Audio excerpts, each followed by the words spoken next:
U.S. President Donald Trump made a game-changing trip to the Gulf states this week, and he announced the series of bold economic and political initiatives that will have a major impact on the region, the U.S. and Israel. He also warned Tehran that time is running out to reach an agreement on its nuclear program. Here's the series of events from this historic visit. On Wednesday in Saudi Arabia, President Trump met with Syria's new leader just one day after announcing he's lifting sanctions on the country.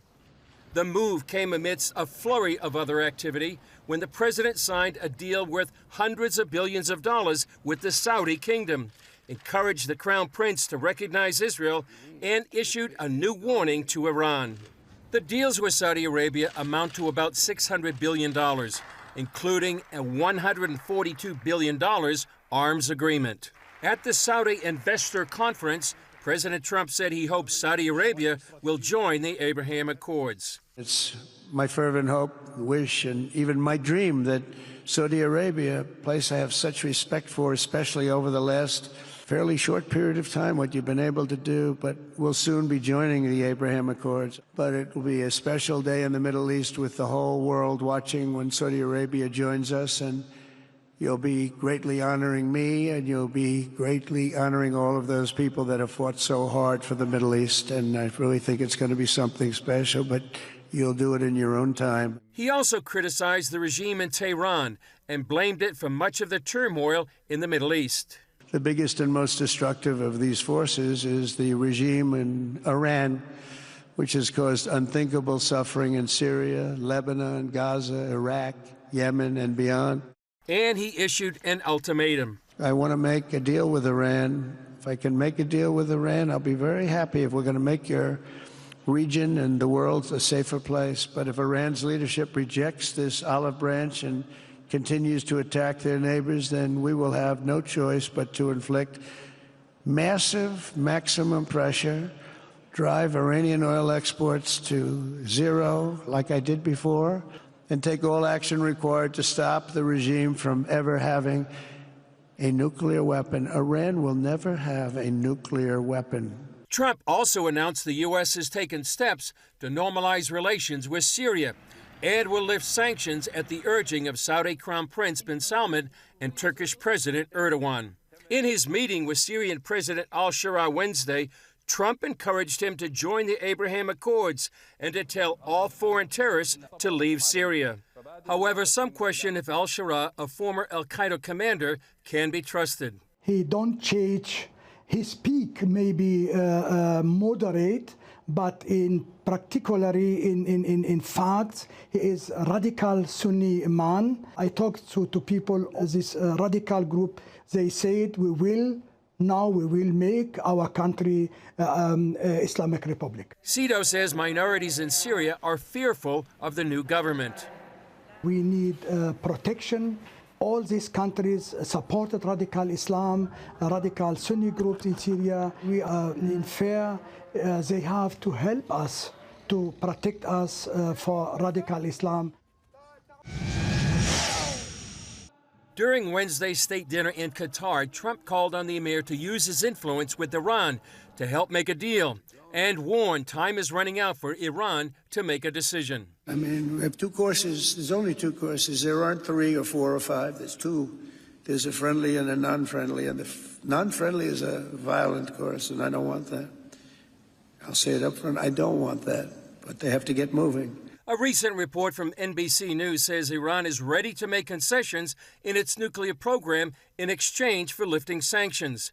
The report quotes a top nuclear advisor to the Ayatollah as saying Iran would commit to not making nuclear weapons, disposing of its highly enriched uranium, and allow international inspectors to supervise its process of enriching uranium for civilian use. However, Iran's president publicly criticized President Trump's statements and says his country will not bow to any bully. Trump and Sheikh Al Thani, the Emir of Qatar, signed both economic and defense agreements.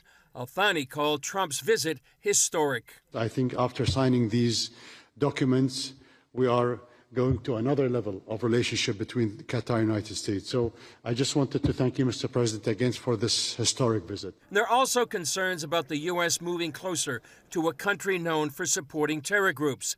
In 2022, the Biden administration designated Qatar as a major non-NATO ally, a designation that carries military and economic privileges. Qatar also hosts CENTCOM, the largest U.S. base in the Middle East. But Yigal Karmon, founder of Memory.org, says Qatar also hosted Hamas leaders for years, sponsors Islamist terror, and helped build up Hamas. Qatar gave them billions of dollars over the years. They became a tiny empire, military empire.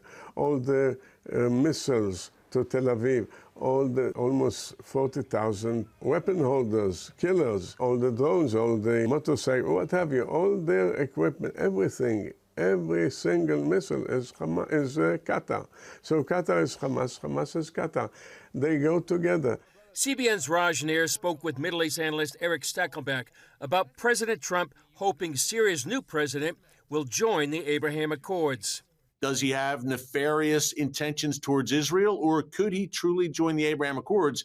In my experience, Raj, covering this for a long time, being on the ground in the region and even interviewing terrorists and former terrorists, the jihadi leopard usually doesn't change its spots. Let's hope that it's different in Syria. President Trump taking a big chance here, but he's doing it at the behest of those Gulf leaders, the Saudis, the Qataris, the UAE. They wanted Syria to join the community of nations. Trump told reporters on Air Force One that despite the fact he's not traveling to Israel, he's not sidelining the Jewish state. This is good for Israel. Having a relationship like I have with these countries, Middle Eastern countries, essentially all of them,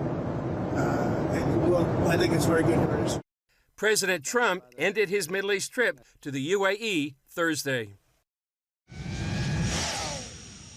Israel is reportedly quietly opening diplomatic channels with the new Syrian regime after President Trump met with the new Syrian leader Ahmed al-Shara in Saudi Arabia and lifted sanctions against the country. Celebrations broke out in Damascus, and al-Shara hailed the move as historic and courageous.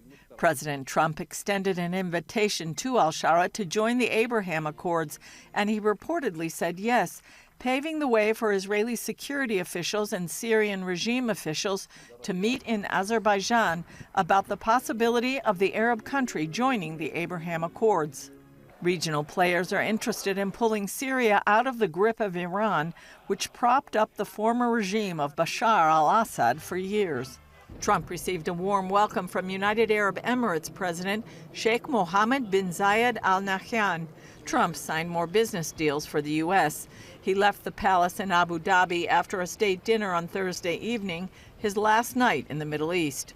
In Doha, where talks are taking place for the release of the hostages, U.S. Special Envoy to the Middle East, Steve Witkoff, told other mediators that the U.S. doesn't plan to force Israel to end the war in Gaza.